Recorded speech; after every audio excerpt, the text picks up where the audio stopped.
दिल अपने में जोय रे, दिल अपने में जो।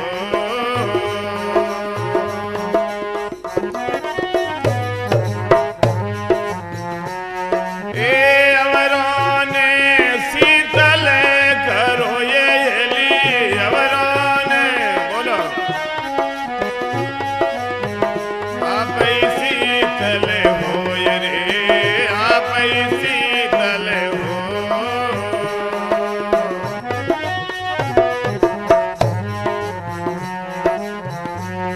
एक कटु बचन दुखियों भेजे ये ली, कटु बचन काले काले रो मूल रे, काले काले रो मूल।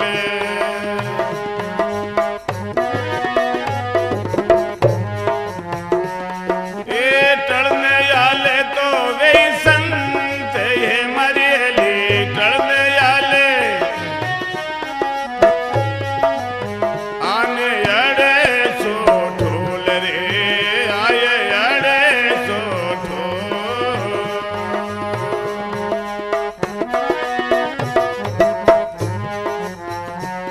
ए बाणी तो ये सी बोले जोरे भाई, बाणी तो ये दिल अपने में जोय रे, दिल अपने में जो। ए अवरों ने शीतल करो मरियली, अवरों ने आप ही शीतल हो ये रे, आप ही शीतल हो।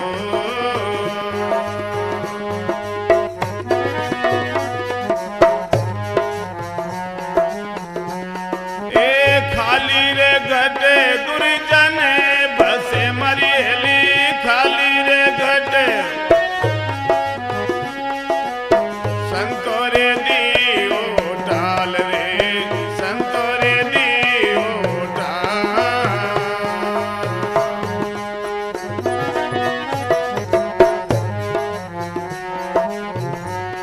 ए बिजली पड़े दरिया में ये ली, बिजली पड़े कैसे निकले झाल रे, कैसे वहाँ निकले झाल।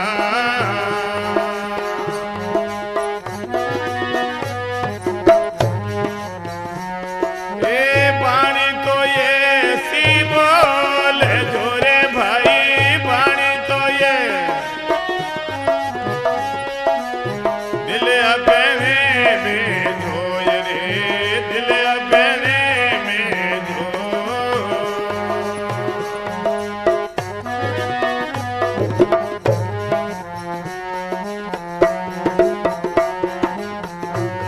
ए अड़तों से टलता रे जोरे भाई, अड़तों से टलता रे वो रे भाई, जलतों से जले हो ये रे, जलतों से जले हो।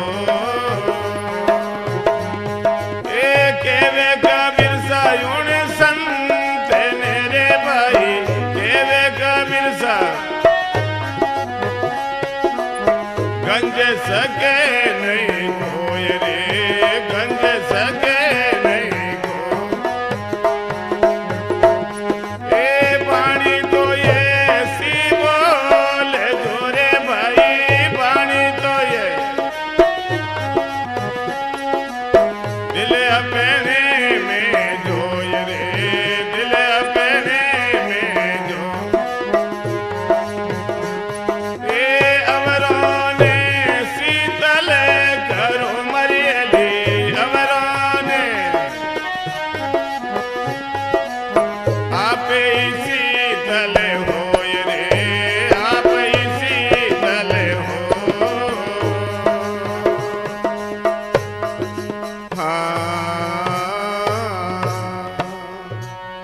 बोलो सदगुरु कबीर साहब की, धनी धर्मदास साहब की, अनंत कोट संत महात्मा की साई। बहुत ही सुंदर के कारण जिसको वाणी पर संयम नहीं है, बोलना नहीं जानते हैं, वो सब क्लेश होता है और झगड़ते हैं। जो विदेशों के साथ देश की उलझने बढ़ती है वो शब्दों के कारण से होती है। जितना दुख का कारण है वो सब शब्द है, और आदमी शब्द बोलना नहीं जानते। सारा दुख उत्पन्न शब्द से होता है, वाणी से, और वाणी के माध्यम से ही आदमी ऊपर जाता है और वाणी के कारण से आदमी गिरता है। जो बड़े बड़े पद होते हैं, बड़े राष्ट्रपति तक, वो सब विद्या के कारण से, वचन के कारण से उस पद पर पहुंचता है। और जो भगवान का पद है, गुरु का पद है, सदगुरु का पद है, संत का पद है, ये सब इनको वाणी पहुंचाती है आदमी को। अब वाणी का ज्ञान नहीं होगा तो आदमी का जीवन पतन होगा। इसलिए सदगुरु कबीर साहब ने कहा, वाणी ऐसी बोलिए दिल अपने में जोए। वाणी का सुधार होना अति आवश्यक है। वाणी में 4 दोष आते हैं, झूठ, कटु, निंदा और वाक्चात। बिना प्रयोजन आदमी बकता रहता है दिन पर, तो वाणी का दोष है। और बार बार शब्द में कटुता आती है, गलत शब्द निकल रहा है, वो दोष है वाणी का। आदमी बार बार लोगों की, दूसरों की निंदा करता है और निंदा सुनने में बड़ा सुख मानता है, वो भी वाणी का दोष है। इसलिए वाणी का सुधार करना बहुत जरूरी है। यहाँ पर आप विराजमान है सभी, तो ये पूरा ध्यान रखें कि सब क्लेश जितना भी होता है वाणी के कारण से होता है। हाँ और ना के बीच में एक आदमी कहते हो बोलो कहो हाँ, तो वो कहे नहीं, तो उसमें झगड़ा होता है। माता पिता, पति पत्नी, गुरु शिष्य, भाई बहन, संबंधी, जो भी जितने भी उलझते हैं और मन मोटाव होता है, वो सब वाणी के कारण से होता है। कि उसने मुझे ऐसे कह दिया, उसने मुझे ये देख कह दिया, ये मुझे छोटा शब्द कह दिया, खोटा शब्द कह दिया, उनके कारण से जो है सभी झगड़ा क्लेश होता है। इसलिए वाणी का संयम करो। तो कटु बसन दुख उपजे, कले काल को मूल। टलने हले सो संत है, आन अड़े सो ठूल। वाणी के आधार से आदमी की पहचान की जाती है। आदमी जब नहीं बोलता है तो उसको पहचान नहीं सकते आप लोग, और बोलने से आप पता लगा लोगे कि ये ऐसा आदमी है। जज जो होता है, जो कोर्ट में, उसको पता नहीं चोर कौन है और साहूकार कौन है, सच्चा कौन है और झूठा कौन है। वो उनके बयानों से उनको पता लगता है, निर्णय होता है कि ये गलत आदमी है, ये सही आदमी है, उसकी वाणी से पता लगता है। हाँ, पूजा के लिए सामग्री है वो आगे ले आओ। हाँ, तो एक कोई जंगल में महापुरुष रहते थे, नेत्रहीन संत, और वहाँ मंत्री सहित राजा भटक गए थे। घूमने गए तो बाहरी जंगल था, तो भटकते भटकते उस संत के आश्रम कुटिया पर पहुंचे राजा।